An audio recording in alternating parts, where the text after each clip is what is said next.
Aristotle created the principle of golden mean. He believed a virtue to be exactly halfway between a lack and excess of a quality.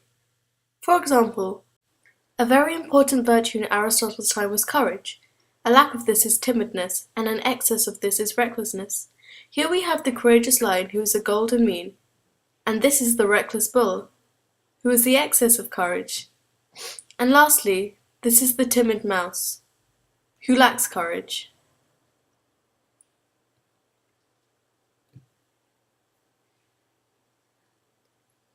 A virtue of out of time is to be hard-working. As you see here, we have a hard-working horse. He is a golden mean. Next you see the busy bee, who is an excess. And last but and least, we see the lazy pig, who is a lack.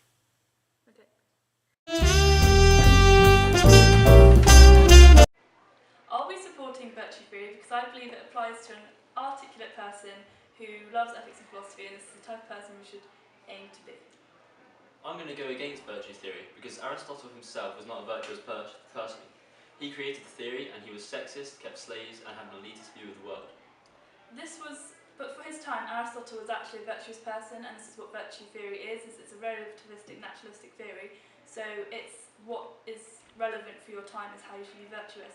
For example, there are theories which we still hold valid in our everyday lives, such as the Ten Commandments, which some consider to be outdated, but thou shalt not kill is a universal principle which we all follow. Well, it doesn't relate to some modern-day problems and ethical questions. For example, abortion. It's not a strict guide to specific situations. Definitions of virtue theory vary from different cultures. Virtue theory, for example, justifies Baal worship, which involves child sacrifice, child abuse, and other clear moral virtues. You're focusing on extreme cases, whilst Aristotle developed virtue theory to look at life as a whole.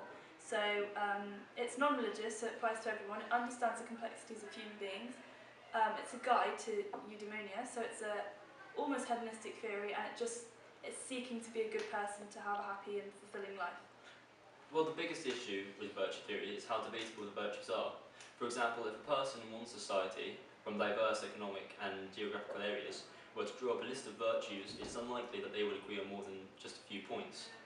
Therefore, the virtue ethic loses its validity as a theory, becoming nothing more than a phrase to be the best person you can be. This would not be a theory, but more of a self-interest theory that doesn't lead to happiness or eudaimonia, which is what Aristotle's goal is. Yeah. Well, you're looking at that in a too negative way, because we can see virtues and morals, such as thou shalt not kill, as a universal truth. So, for example, it is a naturalistic theory because we observe and choose right from wrong on a day-to-day basis. For example, virtue theory will focus on an individual having healthy and adequate emotions to make life complete. In life, we experience genuine moments of morality or care. For example, a mother kissing a child is a crucial moment of nurture in a child's development.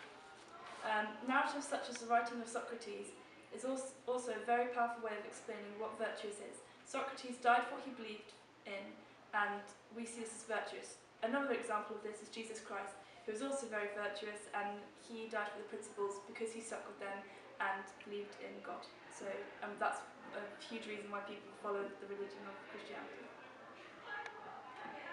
Done.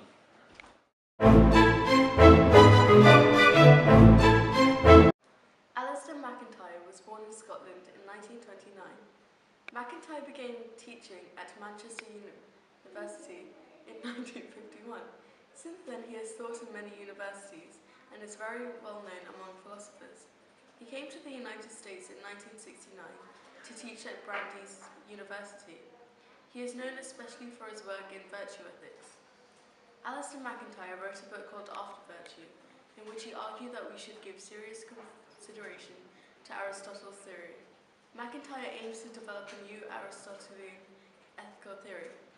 In his book, he traced the history of virtue ethics and tried to establish a system of virtue ethics for the modern age. His basic complaint was that modern ethics put too much emphasis on reason and not enough stress on people, their character and the contents of their lives. MacIntyre reminds us that the civilization happened over 2,500 years ago. We have evolved from then, and so have our virtues. they wouldn't be the same as they were back in the days of the Greeks, for example. MacIntyre argues that our current language of morality is full of disagreements and is in state of grave disorder. Virtues are exercised within practices that are coherent, social forms of activity, and seek to realize goods internal to the activity. The virtues enable us to achieve these goods. There is an end that transcends all particular practices, and it constitutes the good of whole human life. For example, MacIntyre. What? Okay.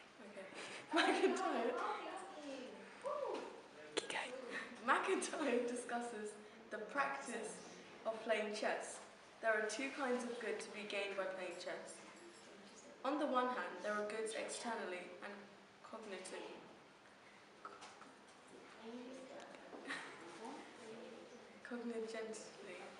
attached to chess.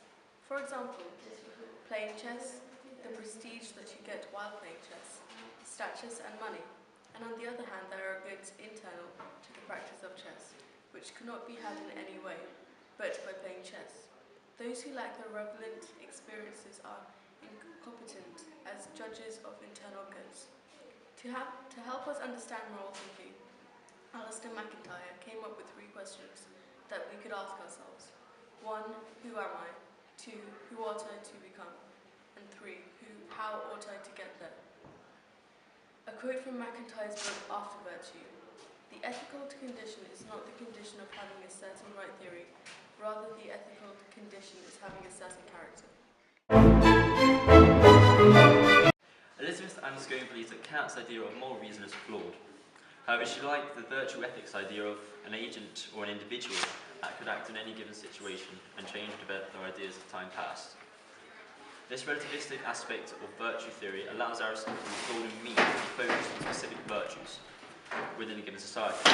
Thus, we can attempt to accept that society's customs and traditions. Philippa Foot emphasises how much closer virtue ethics is to how people really are than other ethics. Foot admires the theory's ability to let us develop towards moral virtues and react as people rather than blindly following a set rule or principle.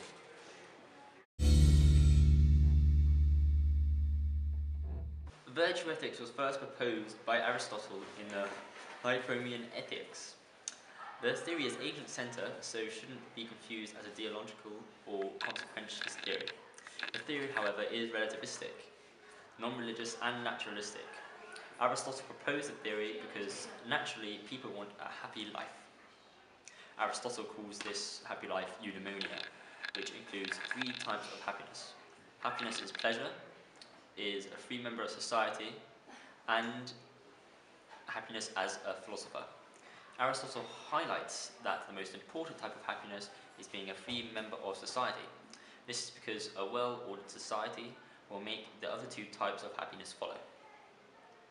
Being a virtuous person is like a functioning society, because as an able society would not be very, very happy and fulfilling.